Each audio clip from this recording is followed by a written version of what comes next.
పెరుగుతున్న పెన్షన్ భారం, ఆర్థిక సవాళ్లతో సర్కారు సతమతం. పెన్షన్, రిటైర్మెంట్ బెనిఫిట్లను చెల్లించడంలో ప్రభుత్వం విఫలం.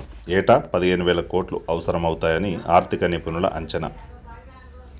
రాష్ట్రంలో ఉద్యోగ విరమణ పొందుతున్న వారికి పెన్షన్, ఇతర రిటైర్మెంట్ బెనిఫిట్లు సకాలంలో చెల్లించడంలో రేవంత్ రెడ్డి సర్కార్ విఫలమవుతున్నది.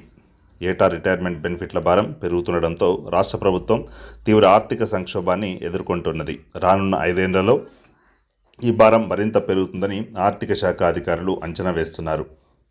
2014-15 ఆర్థిక సంవత్సరంలో 4,210 కోట్లుగా ఉన్న పెన్షన్ల వ్యయం 2023-24 నాటికి 13,024 కోట్లకు పెరిగింది. ఈ నేపథ్యంలో ఇకపై రిటైర్మెంట్ బెనిఫిట్ల కోసం ఏటా 15,000 కోట్ల నుంచి 16,000 కోట్ల వరకు కేటాయించాల్సిన అవసరం ఉంటుందని అధికారులు చెబుతున్నారు.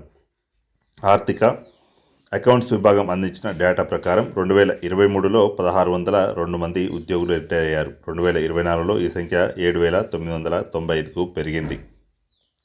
2025లో 9,630 మంది, 2026లో 9,719 మంది, 2027లో 9,443 మంది రిటైర్ అయ్యే అవకాశం ఉన్నది. గత 10 ఏళ్లలో పెన్షన్ వ్యయం భారీగా పెరిగింది.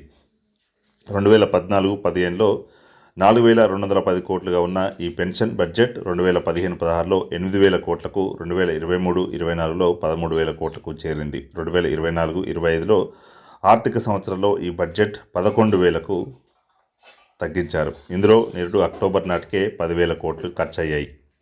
దీంతో వచ్చే 3 నెలల కోసం కొత్త కేటాయింపులు చేయాల్సిన పరిస్థితి ఏర్పడింది. పెన్షన్కు 2,000 కోట్లు బాకీ.